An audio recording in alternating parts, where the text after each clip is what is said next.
प्रार्थनान हेच मुचे मागणी, हीच मुची प्रार्थनान हेच मुचे मागणी.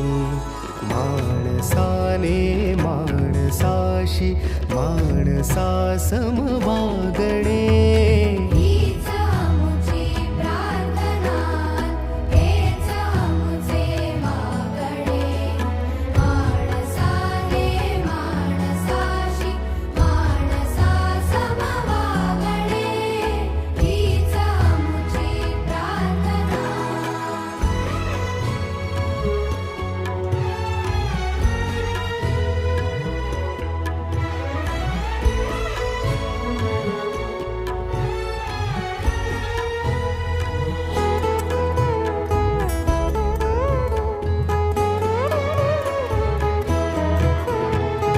धर्म जाती प्रांत भाषा द्वेष सारे